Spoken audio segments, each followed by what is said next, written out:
국제노동기구 ILO에 따르면 전 세계 근로자의 주당 평균 근무 시간이 놀랍게도요, 43시간, 그러니까 44시간 정도라고 합니다. 여기는 이제 평균의 함정이 있습니다. 선진국과 후진국, 그리고 어떻게 표본을 구했냐에 따라서 달라지게 되는데요. 인도는 평균 56시간, 그리고 부탄은 53시간, 방글라데시는 50시간 정도 근무하는 것으로 조사가 되었습니다. 그래서 서남아시아 쪽이 좀 일을 많이 하는 것으로 조사가 되었고요. 반대로 네덜란드는 평균 29시간, 그리고 유럽의 대부분의 국가들은 평균 30시간 정도 이렇게 가장 적게 일하는 나라로 분석이 되고 있습니다. 그렇다고 한다면 전 세계에서 가장 오랜 시간 동안 일을 하는 나라는 어디일까요? 2023년 경제개발기구인 OECD가 조사했는데요. 그 발표에 따르면 멕시코가 연간 2207시간. 가장 오랜 시간 일을 하는 나라라고 합니다. 이어서 이제 뭐 코스타리카, 칠레 같은 이런 남미권이 남아메리카가 일을 많이 하는 것으로 조사가 되었는데요. 놀랍게도 우리나라는 몇 시간을 근무할까요? 1900시간 정도. 그러니까 연간 우리 근로자들의 근무 시간이 1900시간 정도라고 조사가 되었습니다. 최근 주 4.5일 근무제가 논의가 되고 있고요. 금융권을 중심으로 이것을 도입하려고 하고 있습니다. 우리나라도 이제 주 5일이 정착이 된 지도 꽤 오래가 되었는데요. 평균적으로 우리나라 근무 시간이 42시간, 굉장히 많이 줄어들었죠. 42시간이 됩니다. 나는 안 그렇네 하겠지만 이제 평균의 함정입니다. 우리나라 근로자들의 평균 근무 시간이 42시간인데요. 그래서 이제 주 4일제를 도입해도 문제가 없다라는 그런 이야기들이 나오고 있습니다. 산업 현장도 그렇고 우리가 근무하는 사무 환경도 그렇고 AI가 도입이 되고 그리고 로봇 시스템이 확대가 되면서 점차 근로 시간이 줄어들고 있습니다. 선진국이 됨에 따라 그리고 자동화가 확대됨에 따라 일을 덜 하는 것은 지극히 당연한 추세라고 할 수가 있습니다. 또 워라밸이라고 하죠. 일과 삶의 균형을 추구하는 것이 대세가 되었습니다. 그래서 돈을 많이 버는 것, 일을 많이 해서 돈을 많이 버는 것도 중요하지만 나의 일상 속에서 그 여유를 가지고 가족과 함께 자녀와 함께 시간을 보내는 것이 중요하다. 그래서 일보다는 삶의 어떤 질이나 또는 삶의 가치를 더 중요하게 여기는 시대가 되었다는 것입니다. 창세기는 인류의 시작을 기록한 책입니다. 그래서 창세기를 잘 연구하고 또 분석을 하게 되면 인류의 시작에 대한 근원적인 그 해답을 우리가 찾을 수 있게 되는데요. 창세기 1장은 1장 1절에 보면 하나님께서 천지를 창조하셨음을 말하고 있습니다. 태초에 하나님이 천지를 창조하시니라. 여기서 이제 창조하다라고 하는 이 단어는 히브리어로 바라라고 하는 단어입니다. 바라. 이 단어는 구약 성경에서 오로지 하나님께만 사용되는 단어입니다. 그러니까 인간이 사용할 수 있는 단어가 아니라 하나님께만 사용되는 단어인데요. 즉 창조라고 하는 것은 오직 하나님만 할 수 있는 신적인 행동이라는 것입니다. 동시에 이 바라라고 하는 단어가 히브리 문법에서는 칼 동사라고 하는 형태를 취합니다. 이 칼 동사라고 하는 것은 이제 능동태적인 의미를 나타낼 때에 주로 사용하는 용법인데요. 그러니까 하나님께서 창조하신 것은, 즉 하나님의 창조의 행위는 누군가 시켜서 하는 것이 아니라 또는 강제로 하신 것이 아니라 하나님께서 스스로 결정하시고 하나님의 자발적인 자의로 이 창조의 행위를 하셨다는 것입니다. 즉 창조라고 하는 것은 하나님의 전적인 하나님의 의지의 결과라는 것입니다. 또 문법적으로 보게 되면 이 바라라고 하는 동사는 완료 형태입니다. 히브리 문법에서 완료라고 하는 것은 이미 과거에 다 이루어진 동작을 말할 때 쓰이게 됩니다. 우리 이제 미완료는 말 그대로 아직 완성되지 않은 동작, 그리고 계속해서 반복되는 동작을 나타낼 때 미완료를 쓰게 됩니다. 또 미래의 어떤 행동을 표현할 때도 미완료를 쓰게 된다는 거죠. 그래서 창세기 1장 1절에 하나님이 태초에 천지를 창조하셨다라고 하는 이 표현에서 하나님께서는 6일 동안 천지를 창조하셨다. 하늘과 땅의 모든 것들을 창조하시고 그 모든 것들을 마치셨다, 완료하셨다는 의미입니다. 즉 하나님께서는 우리의 보이는 어떤 물질 세계를 더 이상 새롭게 만드시거나 또는 더 추가하시는 일을 하지 않는다는 뜻입니다. 그래서 이 완료형이 가지는 의미는 더 이상 하나님이 새로운 물질 세계를 창조하지 않는, 모든 물질 세계의 창조를 끝내셨다라고 하는 의미를 가진다는 것입니다. 근데 이 완료형이 때때로 현재의 행위, 그냥 과거에 있었던 행위만 나타내는 것이 아니라 때때로 문맥 속에서는 현재의 행위를 나타내는 경우도 있습니다.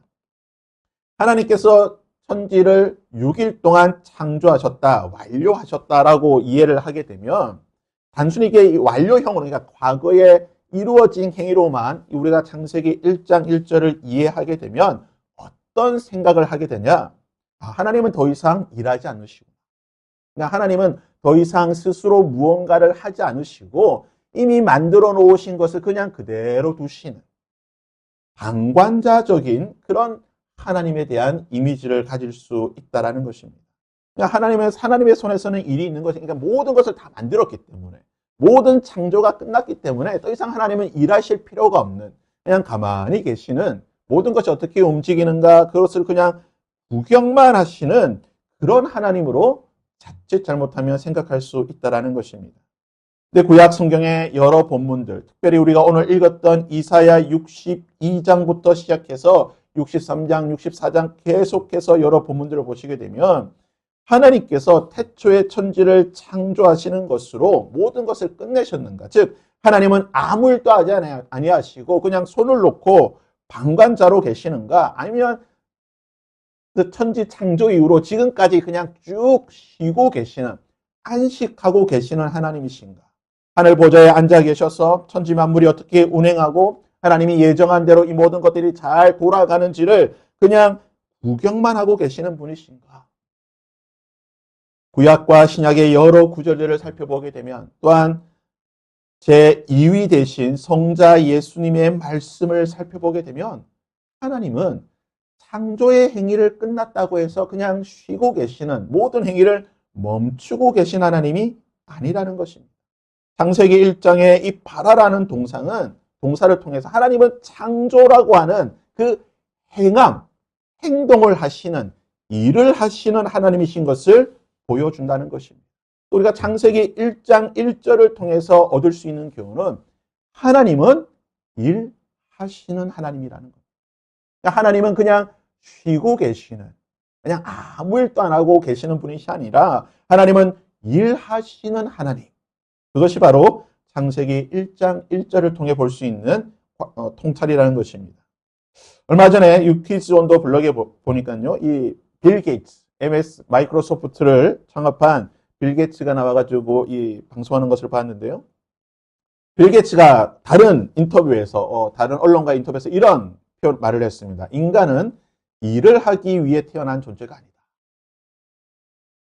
그러니까 일이라고 하는 것은 인간이 가지고 있는 결핍들을 해결하기 위해서, 그러니까 돈이라든지 또는 어떤 재와 물질의 결핍을 해결하기 위해서 인간이 어쩔 수 없이 하는 거지만 이 결핍이 채워지게 되고 또는 다가올 미래에 AI가 활성화되고 일성화되고 또 여러 가지 일들을 하게 되면 인간은 더 이상 일을 할 필요가 없는 존재가 될 것이다 라는 그런 말을 하였습니다. 하지만 성경은 말하고 있습니다. 인간은 일을 하기 위해 태어난 존재다. 즉 일이라고 하는 것은 인간에게 운명과도 같은 것이다라고 말합니다. 아담과 하와를 창조하신 하나님께서 에덴 동산을 만드시고 천지를 창조하시고 에덴 동산을 창설하신, 만드신 하나님께서 그 에덴 동산에 인간을 두시고 하신 일이 무엇입니까? 여호와 하나님이 그 사람을 이끌어 에덴 동산에 두어 그것을 경작하며 지키게 하시니라. 또한 20절에 보시면 아담이 모든 가축과 공중의 새와 들의 모든 짐승에게 이름을 주니라. 즉 아담에게 하나님께서는 에덴 동산으로 이끄시고 그 에덴 동산을 지키게 하시고 경작하게 하시고 이름을 주게 하시는 그러한 일을 할 수 있는 그 사명을 인간에게 주셨다는 것입니다. 그래서 창세기에서 말하고 있는 일, 이 노동이라고 하는 것은요, 신적인 기원을 가지는 것입니다. 그러니까 하나님께서 창조라고 하는 그 행위를 통해 일하시는 하나님이신 것을 보여주셨고, 그 하나님께서 에덴 동산을 만드시고 그곳에 아담을 두시며 아담에게도 나와 같이 일하는 존재로 만들어 주셨다는 것입니다. 그러면 에덴 동산이 어떤 것입니까? 에덴 동산은요, 모든 것이 다 갖춰진 것입니다. 매일 먹고 마시고 일하지 않아도 모든 것이 풍족한 곳이 에덴 동산입니다. 동양에서 말하는 그 무릉도원, 안빈낙도 무의도식할 수 있는 그 낙원의 삶이 에덴 동산이라는 거예요. 그런데 놀라운 포인트는, 중요한 포인트는요, 이 에덴 동산에서 하나님께서는 아담에게 일을 하게 만드셨다는 겁니다. 천국의 원형이라고 할 수 있는, 어떤 낙원의 롤 모델이라고 할 수 있는 이 에덴 동산에 일이 있었다는 겁니다. 이건 놀랍지 않습니까? 모든 것이 다 갖춰져 있는, 일을 하지 않아도 먹고 마실 수 있는 그 공간에서 하나님께서는 아담에게 일하는 존재로 그를 부르시고 그에게 일이라고 하는 사명을 맡겨 주셨다는 것입니다. 그래서 이렇게 표현할 수가 있을 것입니다. 태초에 일이 있었다. 일이라고 하는 것은요, 신적인 기원을 가지는 것이고 신성하기까지 한 일입니다. 하지만 이 일이라고 하는 것, 이 노동이라고 하는 것이 아담의 범죄로 말미암아 파괴되고 오염되고 변질되며 타락하게 됩니다. 아담에게 이르시되 내가 내 아내의 말을 듣고 내가 내게 먹지 말란 나무의 열매를 먹었은즉 땅은 너로 말미암아 저주를 받고 너는 내 평생에 수고하여야 소산을 먹으리라. 내가 흙으로 돌아갈 때까지 얼굴에 땀을 흘려야 먹을 것을 먹으리라.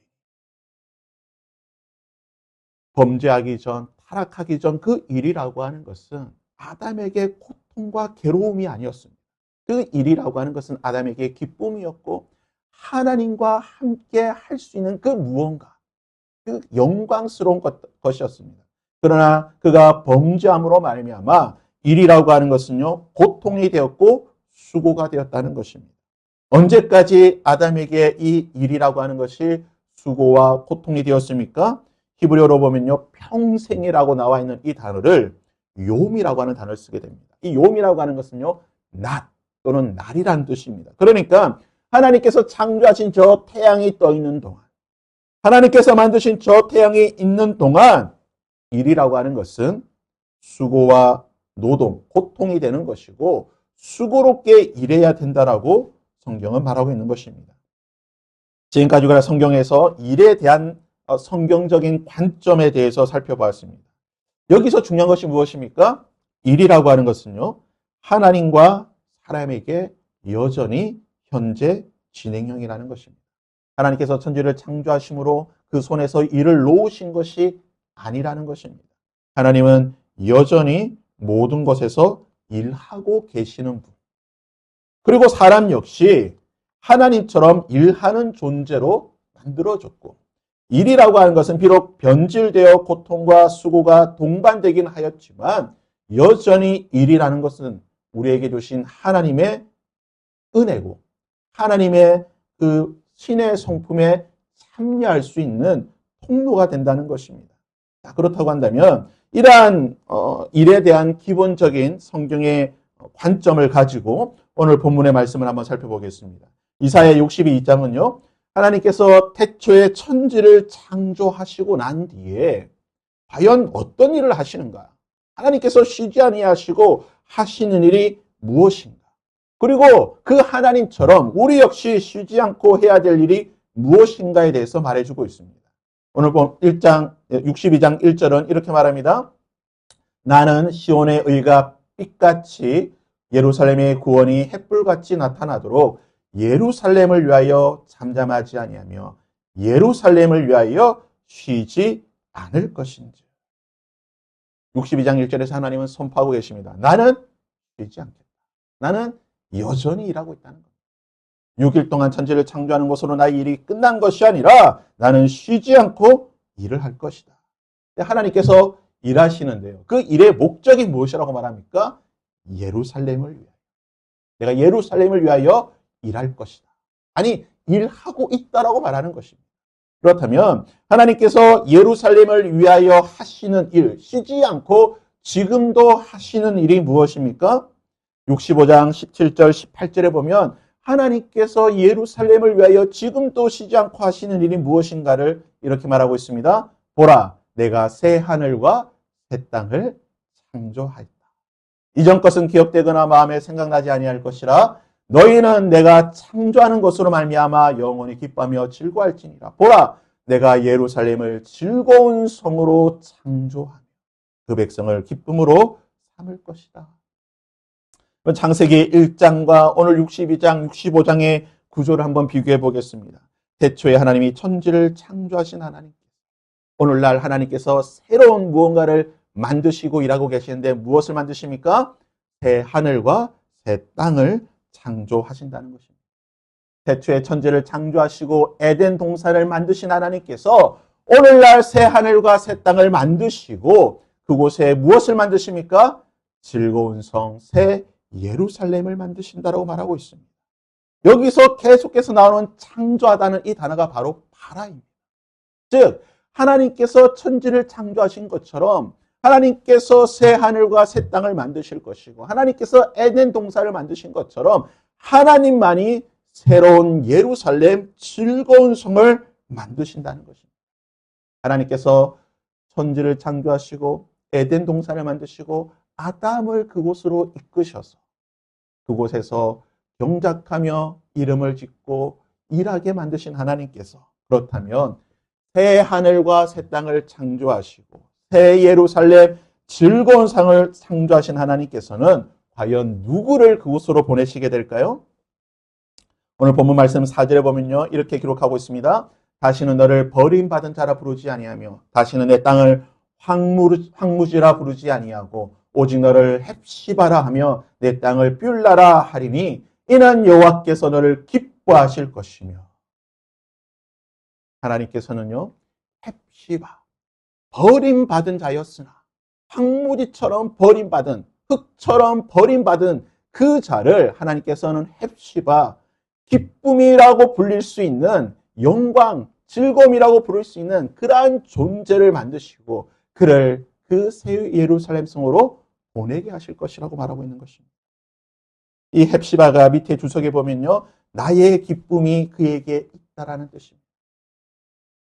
흙에서 아담을 만드시고 하나님께서 심히 보시기에 좋았다라고 말씀하셨던 것처럼 버림받은 황무지 같은 그 땅 가운데서 하나님께서는 헵시바라고 하는 새로운 존재를 이끌어내시고 그에게 나의 기쁨이 너에게 있을 것이라고 말하고 있다라는 것입니다. 그렇다면 하나님께서 새롭게 부르실 그 버림받은 땅과 같은 버림받은 그 존재에서 하나님께서 가장 기쁨이라고 그 사랑이라고 말하는 그 헵시바라고 하는 그 존재가 해야 될 일이 무엇이겠습니까? 우리가 오늘 읽었던 6절과 7절이 바로 헵시바라고 부름받은 그러한 존재가 해야 될 일을 기록하고 있습니다. 예루살렘이여 내가 너의 성벽 위에 파수꾼을 세우고 그들로 하여금 주야로 계속 잠잠하지 않게 하였느니라. 너희 여호와로 기억하게 하시는 자들아 너희는 쉬지 말며 또 여호와께서 예루살렘을 세워 세상에서 찬송을 받게 하시기까지 그로 쉬지 못하게 하라. 헵시바로 부름받은 그 존재가 해야 될 일이 무엇입니까? 파수꾼이 되어 여호와로 쉬지 아니하시도록 여호와로 그가 세우신 그 새 예루살렘이 많은 자들에게 인정받고 찬송받기까지 그 공동체가 찬송받기까지 하나님으로 계속하여 일할 수 있도록 하나님으로 쉬지 아니하고 계속해서 일하시도록 하나님을 부르짖고 하나님을 깨우고 하나님으로 기억하게 하는 존재가 바로 헵시바라고 하는 존재인 것입니다. 여러분 헵시바의 존재는요 하나님으로 일하시게 하는 존재입니다. 그로 통하여 하나님은 하나님의 일을 이끌어 가신다는 것입니다. 헵시바라고 하는 그 존재가 하나님께 부르짖음으로 말미암아 하나님께 향하여 부르짖음으로 말미암아 파수꾼처럼 하나님으로 기억하게 하는으로 말미암아 하나님으로 일하게 하신다는 것. 예루살렘을 기쁨의 성, 즐거움의 성, 찬송과 영광이 있는 성으로 만들도록 하나님께서 헵시바를 통하여 함께 일을 이루어 가신다는 것입니다. 이것이 너무나 중요한 것입니다. 하나님께서 일하시는 동력이 무엇입니까? 지금도 하나님으로 일하게 하는 것이 무엇입니까?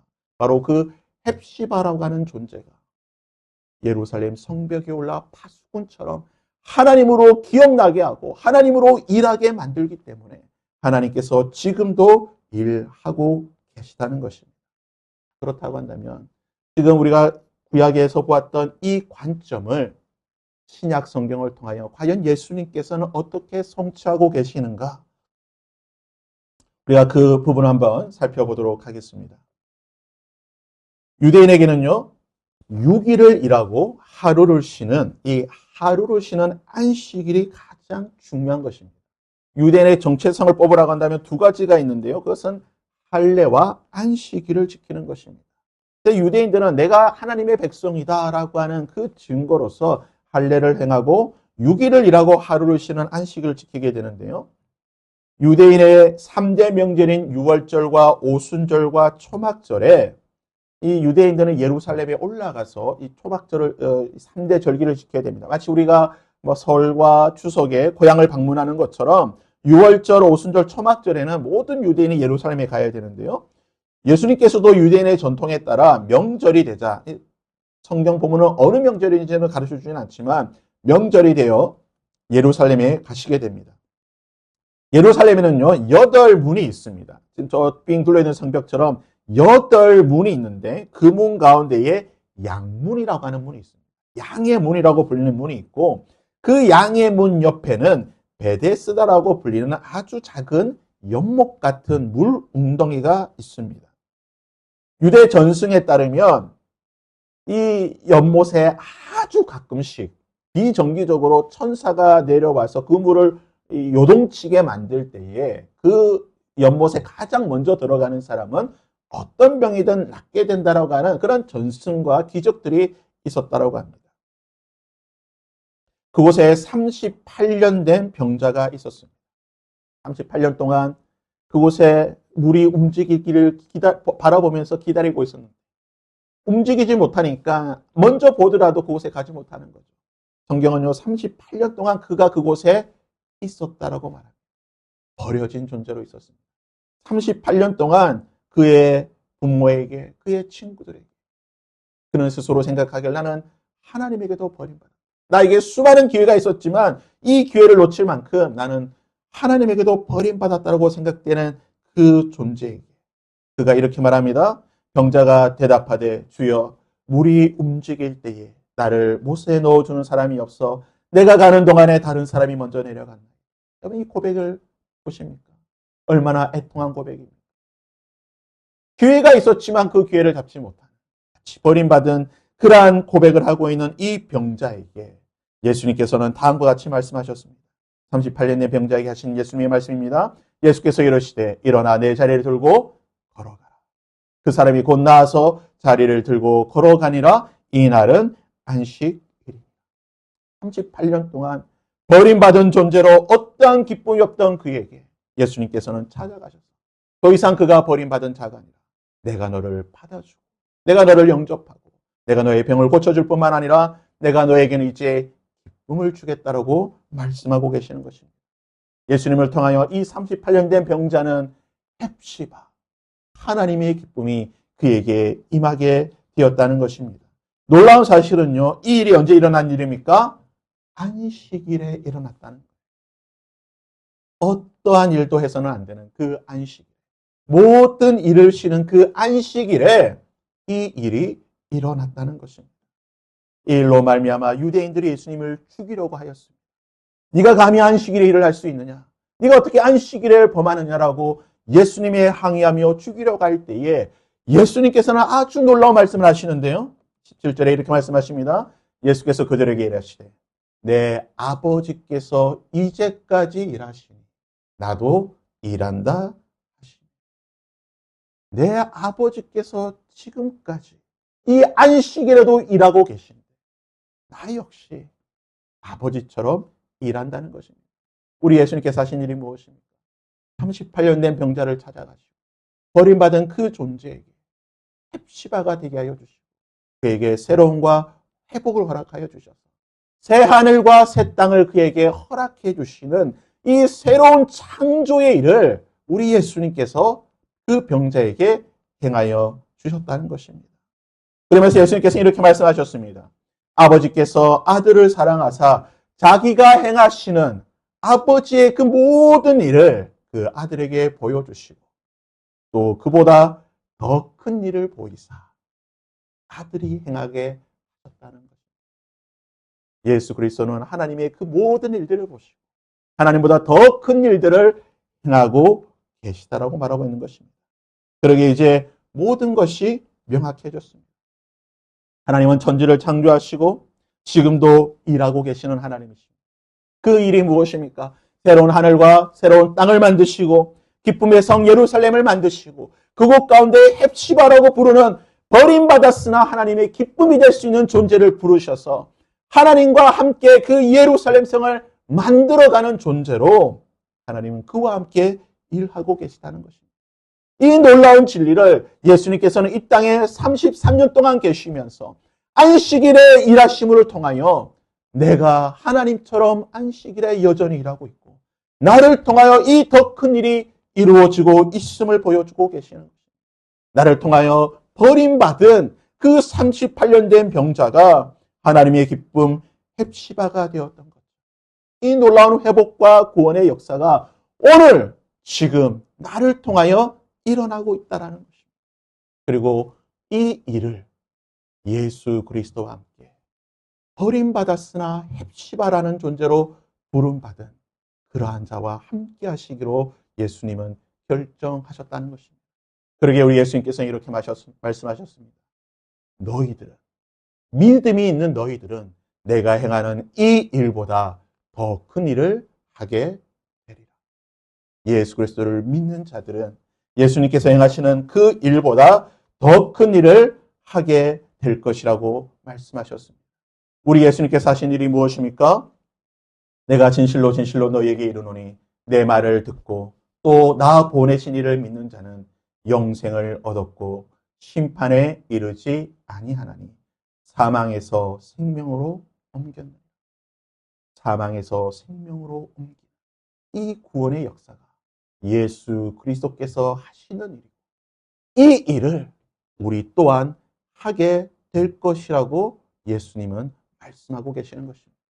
하나님의 부름을 받은 자들, 버림받았으나 잊혀졌으나 하나님의 사랑으로 말미암아 예수 그리스도를 만남으로 말미암아 헵시바로 회복된 자들을 통하여서 우리 하나님께서는 이 영광스러운 일들을 하게 되실 것이라고 말하고 있는 것입니다.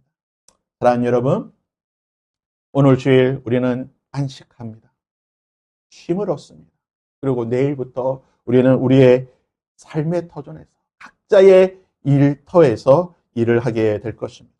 우리가 하는 일들이 단순히 우리의 먹고 마시고 우리의 삶의 생계수단이 되어서 그러기에 때로는 고통과 수고와 눈물이 있는 그러한 삶의 터전이 되지 않기를 바랍니다. 그곳은 하나님께서 일하시는 장소가 될 것입니다. 내가 일하는 그곳이 하나님께서 새로운 하늘과 새로운 땅을 만드시고 새 예루살렘을 만드시는 그 아름다운 곳이 될 것입니다. 그곳에서 하나님께서는 새로운 생명을 만드시고 버림받은 존재였던 자를 헵시바라고 부르는 그 영광스러운 존재로 만들기를 원하고 계시다는 것입니다. 그리고 그 일에 우리를 부르시고 우리가 그 일에 함께 하기를 원하고 계시다는 것입니다. 그러기에 사도행전에서 이렇게 고백하고 있습니다. 주께서 이같이 우리에게 명하사 내가 너로 이방의 빛으로 삼아 너로 땅끝까지 구원하게 하리라 하셨느니라 하시니 이방인들이 듣고 기뻐하며 하나님의 말씀을 찬송하며 영생을 주시기로 작정된 자는 다 믿었다. 여러분, 여러분의 삶의 터전 가운데, 여러분의 그 직장, 그 일터 가운데 버림받은 38년 동안 버림받은 그 사람처럼 그 병자와 같은 자가 있을 수 있을 것입니다. 그러나 영생을 주시기로 작정된 자는 다 믿었다. 내 삶의 터전 가운데, 여러분의 그 일자리 가운데에, 그 일터 가운데에 하나님께서 영생을 주시기로 작정된 자가 있음을 기억하시고 나를 통하여서 예수님께서 행하신 이 구원의 역사가 나를 통하여 일어날 수 있다.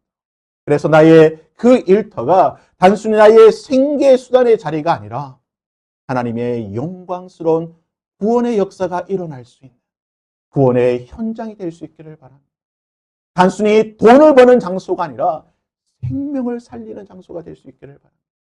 나의 그 일터가 하나님의 역사가 살아 숨쉬는 그 역사의 현장이 될 수 있기를 바랍니다. 이번 한 주 열심히 일하시기를 바랍니다. 저도 열심히 일할 것이고요. 여러분도 최선을 다해 수고할 수 있기를 바랍니다. 그 수고 가운데, 그 열심 가운데, 그 성실한 가운데 영생을 주시기로 작정된 자가 나와 함께 있다라고 한다. 나를 통하여 놀라운 구원의 역사, 가장 위대한 생명의 역사가 일어날 수 있기를 주님의 이름으로 부탁드립니다.